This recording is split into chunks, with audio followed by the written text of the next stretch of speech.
মিউনিসিপ্যালিটির chairman মহাবীর রহমান, দক্ষিণ Dinajpur Trinamool Congress youth কংগ্রেসের Trinamool minority সেলের শাহেনশা মোল্লা সেল, এছাড়াও আমাদের ইউথ কংগ্রেস, ছাত্র পরিষদ, তৃণমূল, আমাদের কৃষি ক্ষেত মজদুর সংঘ, সমস্ত সংগঠন থেকে শুরু করে বুথ, ব্লক, পঞ্চায়েত, জেলা, আমার পেছনেও যারা বসে আছে তারাও পার্টির সকলে অ্যাসেট, নিচেও যারা বসে আছেন আমার আসল সম্পদ, যারা মা মাটি মানুষ এবং তৃণমূল কংগ্রেসের নেতাভিত্তিক দল নয়, আমার কর্মীরাই হচ্ছে আমার দলের সবচেয়ে বড় সম্পদ। আমি তাদের স্যালুট জানাই, প্রণাম জানাই, জোহার জানাই, সালাম জানাই। বিএলএ 1-2 অনেক কাজ করেছে, দিন রাত বিএলওরা যেমন করেছেন, ইআরওরা যেমন করেছেন। আমি অনেক পরিবার মারা গেছে, প্রতিদিন 2-3 জন করে আত্মহত্যা করছেন। পরশুদিন একজন ইআরও মারা গেছেন, আত্মহত্যা করেছেন। আমি দুঃখিত, মর্মাহত, শোকাহত। এই প্রথম সবার নাম কেটে দিয়েছে। আমি রাস্তার পথে তো 5 দিন ধর্ণা দিয়েছি।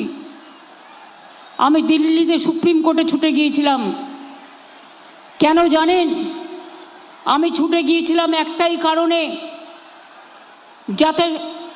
যাদের 60 লক্ষ ভোট বাদ দেওয়া হয়েছে সেই ভোট এবং 58 লক্ষ আগে বাদ দেওয়া হয়েছে বিজেপির কথায়, সেই মানুষ যাতে ভোট দিতে পারে। এখনো পর্যন্ত 22 লক্ষ লোকের ভোটে নাম উঠেছে আমি শুনেছি। এটাও জেনে রাখবেন, আমাদের সুপ্রিম কোর্টে কেস করার জন্য সবার নাম বাদ দিয়ে দিয়েছিল। আগামী দিন আমি চাই বিএলও 1রা যেভাবে কাজ করেছেন, বিএলএ 1, বিএলএ 2 সেইভাবে একদিকে মিটিং মিছিল চলবে, কিন্তু এই কাজটা খুব গুরুত্বপূর্ণ।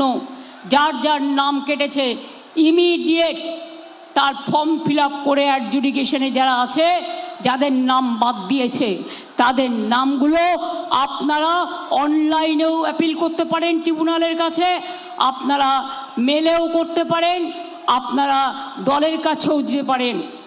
তারপরে তাদের জন্য লড়াই করবার জন্য মনে রাখবেন, আগের যে 13টা ডকুমেন্ট ছিল তাছাড়াও সুপ্রিম কোর্ট বলে দিয়েছে অন্যান্য ডকুমেন্টও যা আছে নিয়ে যাবেন, এবং যদি কারো নাম বাদ দিয়ে থাকে তাকে প্রমাণ করতে হবে কেন বাদ দিয়েছে।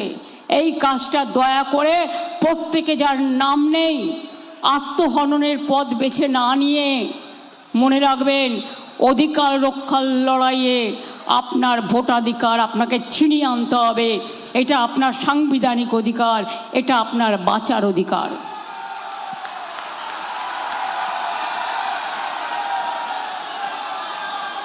আমি যখন আগে গঙ্গারামপুরে আসতাম কেউ আসতো না, বন্যায় ভেসে যেত। বালুরঘাটে আসতাম 1 কোমর জল, কেউ তাকিয়ে দেখতো না। আমি আজকে নয়, আমি যখন ছাত্র রাজনীতি করি, কুমারগঞ্জের ঘটনায় মনে আছে, পার্থ সিংহ রায় গুলি করে হত্যা করেছিল সিপিএমের আমলে। তারপর 100 ছাত্রছাত্রীকে 100 জনকে গ্রেপ্তার করে রেখে দিয়েছিল। শিক্ষক হত্যার প্রতিবাদ করতে গিয়েছিল, শিক্ষক মারার। তারপরে তারা জেলে ছিল। আমি হঠাৎ একদিন ঘুরতে ঘুরতে এলাম রায়গঞ্জে, খবরটা শুনে। আমার সাথে সেদিন বিপ্লবদা ছিল। আমি বললাম এদের ছাড়াতে হবে। বিপ্লবদা বলল কি করে? আর আপনি তো একজন আইনজীবী, এখানকার বিখ্যাত বালুরঘাটের সবচেয়ে ইম্পর্টেন্ট আইনজীবী কে? তখন বিপ্লবদা আমাকে বলল আমাদের শঙ্কর চক্রবর্তী। আমি বললাম এখন রাত্রির 11টা বাজে, ওরা তো ঘুমিয়ে পড়েছে, তাহলে কি করে ওনাকে ধরবো? এবার আমরা ওনার বাড়ি গেলাম ঝুঁকি নিয়ে। দেখছি দরজা জানলা সব বন্ধ, ন্যাচারালি রাত হয়ে গেছে। তখন আমরা বুদ্ধি করে ছোট ছোট ইট মারতে শুরু করলাম দরজায়, যাতে আওয়াজে ওরা শুনতে পায় বাইরে কেউ এসছে। ছোট্ট ছোট্ট ঢিলের আওয়াজ শুনে শঙ্কর দ্বারা দরজা খুলে দিলেন। যেই দরজা খুলে দিলেন, আমি বিপ্লবদা ভেতরে ঢুকে পড়লাম। ঢুকে পড়ে শঙ্করদাকে বললাম, কালকে আপনাকে দাঁড়াতে হবে বালুরঘাটে, আর আমরা আপনার সাথে থাকব। আমি বালুরঘাটের সুভাষকে বললাম, এই আমিও লয়ার আছি, আমাকে একটা কোর্টের গ্রাউন্ড এনে দাও। ওরা আমাকে একটা গ্রাউন্ড এনে দিল। আমার হিলিতে প্রোগ্রাম ছিল 2টোয়, আমি 10টায় প্রোগ্রাম করে বেরিয়ে এলাম। সেদিন আবার বিজেপি বন্ধ রেখে দিয়েছিল, কোর্টে ঢুকতেই দিচ্ছিল না। আমাদের ছাড়া অত সহজ নয় আর আমাদের আটকে দেয়া। আমরা সব ঢুকে গেলাম কোর্টে। প্রায় বালুরঘাটের 100 জন আইনজীবী, শঙ্করদা, বিপ্লবদা, আমি, সুভাষ সবাই ছিলাম। সেদিন আবার আমাদের এসডিও ঘেরাও ছিল, 1 লক্ষ লোক বাইরে জমায়েত হয়েছিল। তারপরে আমরা কোর্টে কেস করে সেই ছাত্রদের আমরা ছাড়িয়ে দিয়েছিলাম সেদিন। তাই মনে রাখবেন, এ ঘটনা আমার কাছে নতুন নয়।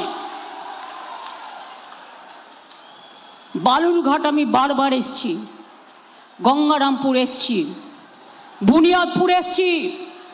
বর্ষা হলেই 1 কোমর করে জল, আর আজকে পুরো রাস্তাঘাট তৈরি হয়ে গেছে।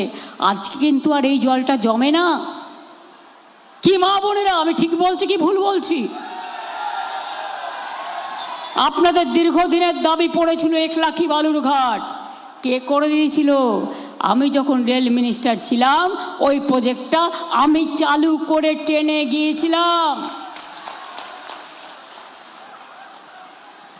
বালুরঘাটের নাট্য একাডেমি থেকে শুরু করে মিউজিয়াম, নাটকের জায়গা, গঙ্গারাম থেকে শুরু করে এই বুনিয়াদপুরে আমি একটা ওয়াগান ইন্ডাস্ট্রি দিয়েছিলাম। বিজেপি সরকার বাংলা বিরোধী, ওরা করেনি।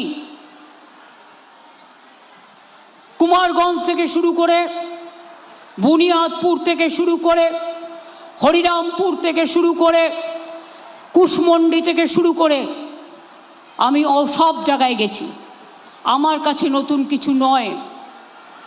আমি আপনাদের কাছে বলতে চাই, আগামী নির্বাচনে সবাই প্রস্তুত হতেন তো?